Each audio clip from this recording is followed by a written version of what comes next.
Hello everyone, स्वागत है आपका वेदांगा इंस्टीट्यूट फॉर सिविल सर्विसेज में। आज डीआरडीओ ने एक भारत के लिए नई उपलब्धि जो है वो हासिल की है। भारत ने आज परमाणु ऊर्जा से संपन्न K4 मिसाइल का जो है सफल परीक्षण किया है।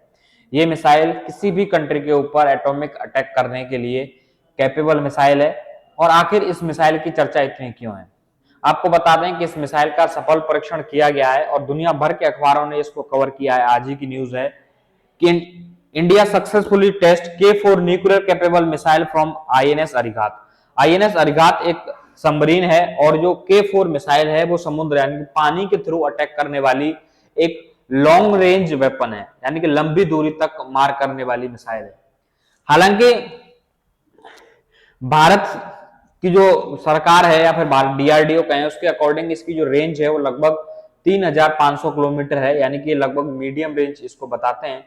लेकिन चाइना, पाकिस्तान ऐसे कई कंट्रियों का क्लेम है कि इसकी रेंज जो है वो लगभग 5 से 5,500 किलोमीटर है। ये एक लॉन्ग रेंज वेपन है।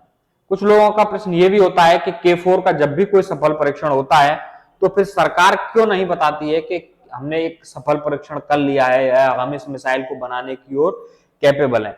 ठीक है, कुछ दिनों पहले आपको पता होगा कि ये तस्वीरें, पहली हाइपरसोनिक जो मिसाइल थी इंडिया की, उसका सफल परीक्षण था। 1500 किलोमीटर की रेंज की पहली हाइपरसोनिक मिसाइल हमने फायर की थी और बाकायदा हमारे रक्षा मंत्रालय ने, रक्षा मंत्री ने अपने एक एक्स अकाउंट से ट्वीट करके इस वीडियो को जो है वो पूरे देश को बताया था कि हमने पहली हाइपरसोनिक मिसाइल अचीव कर ली है। जब हम अपने अचीवमेंट्स को दिखाते हैं तो फिर हम K4 मिसाइल के सफल परीक्षण को क्यों नहीं दिखाते? देखिए, K4 जनरली सब लोग ये मानते हैं कि लॉन्ग रेंज वेपन है। इंडिया इसको जानबूझ के मीडियम रेंज में शामिल करता है ताकि यूनाइटेड नेशन कोई ऑब्जेक्शन ना उठाए। कहीं चीन, पाकिस्तान फिर जाके यूएन में ये ना कहें कि देखिए India long range weapons use कर रहा है। यूएन के जो नियम है, हालांकि यूएन कोई रेंज तय नहीं करता है, लेकिन ये कहता है कि आप ज्यादा दूरी की मिसाइलें जो है वो ज्यादा टेस्ट न करें, परमाणु हथियारों पर नियंत्रण रखें।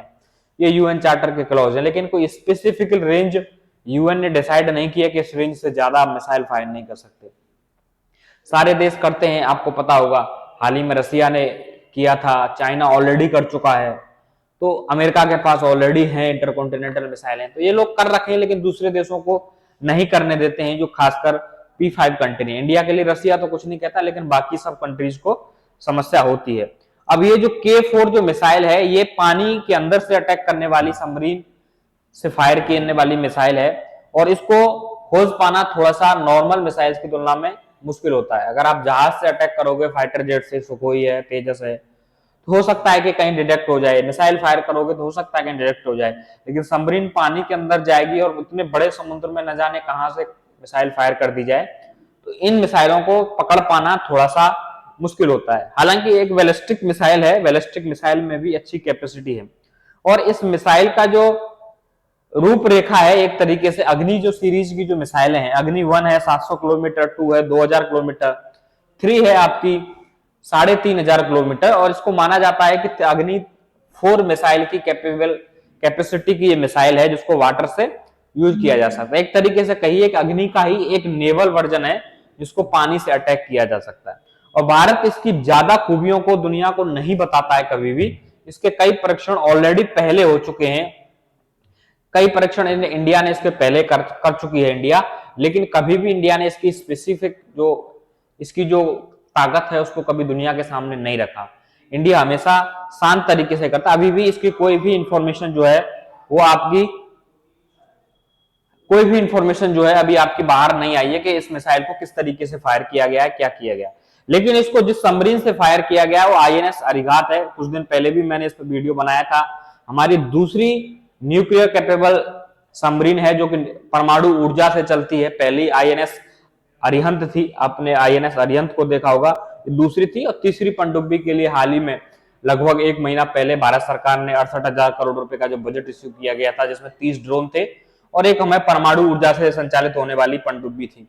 हाल ही में हमने इस पनडुब्बी को कमीशन किया है। अब इसी के कमीशन के बाद जब इसमें वेपन्स तैनात किए जाते हैं, हथियार इस पर तैनात किए जाते हैं, तो उसी कड़ी में इससे सफल परीक्षण करके देखा है। डीजल पनडुब्बी से ऑलरेडी इस मिसाइल का सफल परीक्षण हो चुका है। अब परमाणु ऊर्जा से चलने वाली इस पनडुब्बी से जो है इस मिसाइल को परीक्षण किया गया। ये मिसाइल भारत के लिए एक बहुत जरूरी मिसाइल है, भारत की रणनीतिक तौर से भारत के लिए, खासकर समुद्री सुरक्षा को सुनिश्चित करने के लिए, ताकि चीन जैसे देशों को भी ये पता लग सके कि भारत के पास क्या कैपेसिटी है और समुद्र में भारत अपनी रक्षा करने में कैपेबल है। एक बड़ी उपलब्धि है डीआरडीओ के लिए, और जो डीआरडीओ के वैज्ञानिक लगातार मेहनत कर रहे हैं, चाहे एचएएल हो चाहे डीआरडीओ हो, इंडिया के डिफेंस को आत्मनिर्भर बनाने के लिए एक बड़ी उपलब्धियां हमारे देश के लिए हैं। तो ये थी इंफॉर्मेशन K4 मिसाइल के लिए। एक medium to long range missile है जो कि नेवल वर्जन है अग्नि का, अग्नि 3-4 के बीच में कैपेबल है, और इसको आईएनएस अरिघात से फायर किया गया है। ठीक है, तो अगर और कोई अपडेट डिफेंस रिलेटेड आएगा तो आपको नेक्स्ट वीडियो में मिलेगा। आज की वीडियो में बस इतना ही।